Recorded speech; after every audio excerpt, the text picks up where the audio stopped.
Now more of the daily news on Sway in the Morning. 70-year-old former Alabama State Supreme Court Justice Roy Moore defeated Luther Strange in the Republican Senate special election runoff by a comfortable margin. That's what we're discussing right now with Mike Muse and the political news. We got Ryan from Mississippi on the line. Ryan, what up? What up, Ryan? Ryan, yo. What up, Ryan?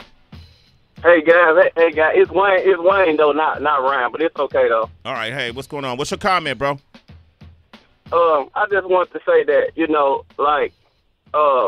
it's a shame where this country is headed back to when you have people who make outlandish remarks towards minorities, and they being elected or winning elections, that's a big telltale to where this country is at as far as race relations, and it all spearheaded by Donald Trump. And people are saying that this is a loss for him, but really this is a win for him. Because this guy, Moore, is Donald Trump on steroids. I mean, he does the exact same thing that he does and says the same thing that he says. Like he says that Obama is a Muslim. This guy is really unreal, but these people are actually voting for him.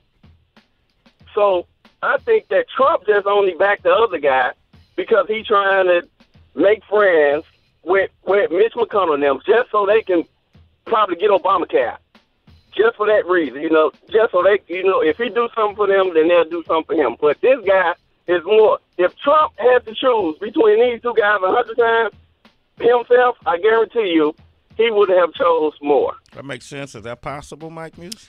Was it strategic? I don't think it's strategic. Sir, you are hitting a lot of really good points that a lot of individuals are tapping into when it comes to that. This is the reason why Mitch McConnell did not want Judge Moore to be a sitting United States Senator for this reason. So as they try and get health care, as they try and get taxes, as they try and get a repeal and replace for the Obamacare, now they're going to have to answer these type of questions in terms of the character of who Judge Moore is. And now the Republican Party is now going to have to answer the question, is this the party that they're becoming of this type of rhetoric? So that's where we are with that. Thank you for your call, man. Deshaun in Colorado, real quick, what you want to say?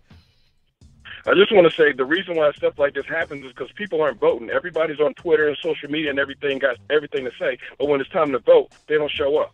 Wow, man. Get that man around us. Send him a prize pack. Send him a prize pack.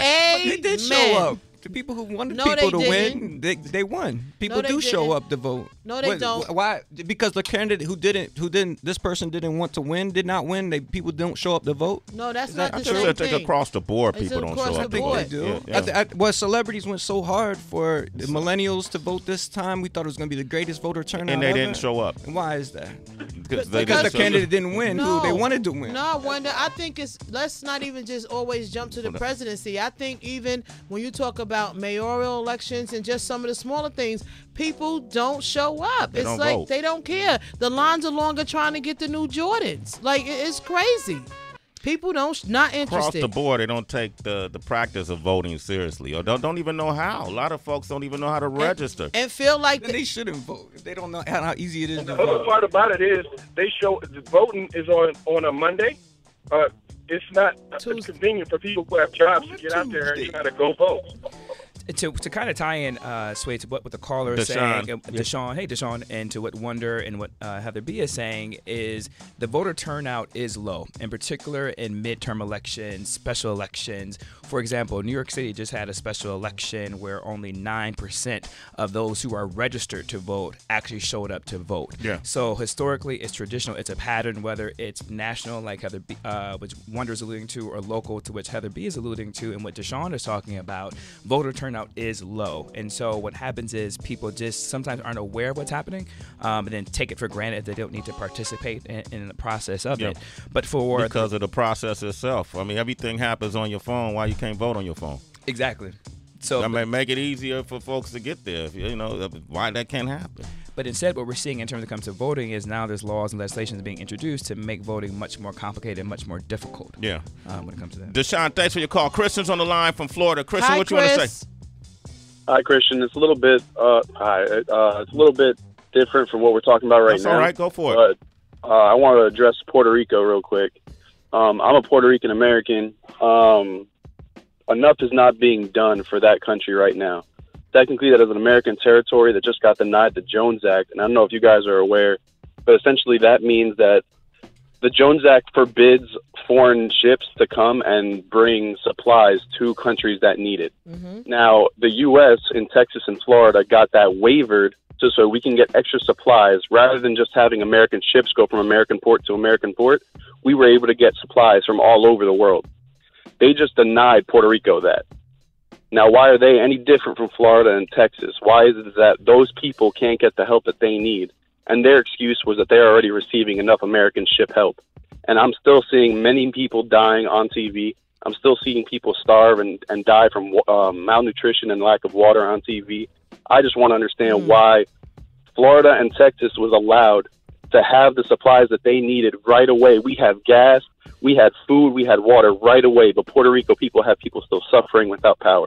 I don't understand it. You know, a lot of folks complain that President Trump spent more time with his view about the NFL players, whether they should kneel or stand, and paying attention to what's going on in Puerto Rico. Trump insisted to reporters, he talked about it, he wasn't preoccupied with NFL controversy and that he could multitask. And this is what President Trump had to say. Well, I wasn't preoccupied with the NFL. I was ashamed of what was taking place because, to me, that was a very important moment. I don't think you can disrespect our country, our flag, our national anthem.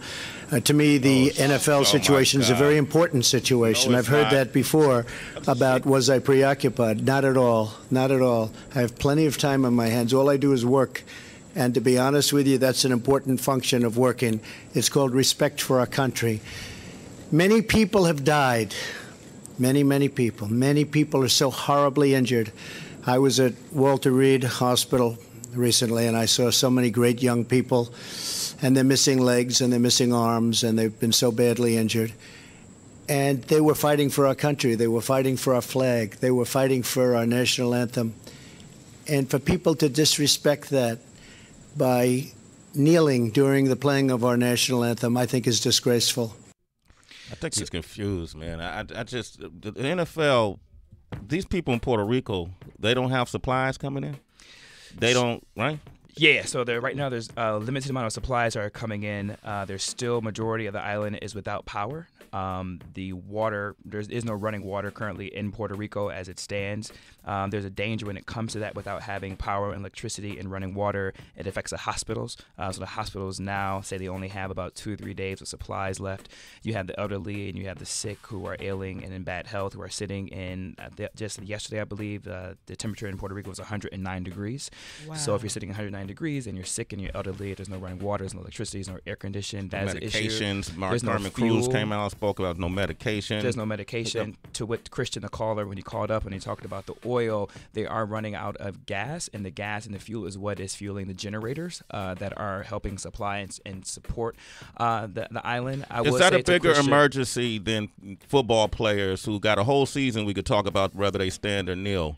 But that's the reason why the comment from Christian was so important, because he is reflecting and representing a large part of the American population who feels that President Trump has not been focused on Puerto Rico. And the reason why, Sway, we do have some data that we can use to extrapolate to show the amount of focus that he's had on it. Sway, since Friday, President Trump has tweeted about the NFL 22 times, and he has tweeted about Puerto Rico only 5. And so that was from Friday until now, 22 times the NFL, only 5 times to Puerto Rico. And in the moments that he did talk about Puerto Rico, Sway, when he initially came out and vocalized it, he talked about the difficulty that Puerto Rico has had prior to. So he talked about them being in debt. He talked about them owing Wall Street. He talked about them having a failing infrastructure. So he talked about all the negative aspects of Puerto Rico before he even got into any other aspect in terms of sending care there. While we see the, some would say, ceremonial process of every president, from Clinton to Bush to Obama, when they swoop into these areas of national disasters, they show hope. Right. And they show the people on the ground that your government has your back. Your government is with you. Although they themselves aren't doing the physical work of it, by them being there shows they're going to allocate all the resources that they can. So for the residents of Puerto Rico who are American citizens, Sway, for them not to have heard immediately from the president about the aid that he's going to send immediately, instead of hearing him talk about all the things that was wrong about Puerto Rico, is a bad message for that to happen. They don't feel like there's been an immediate rush of aid and supplies. The Jones Act, though, though, is not finalized yet. So that is true. That Jones Act is in place.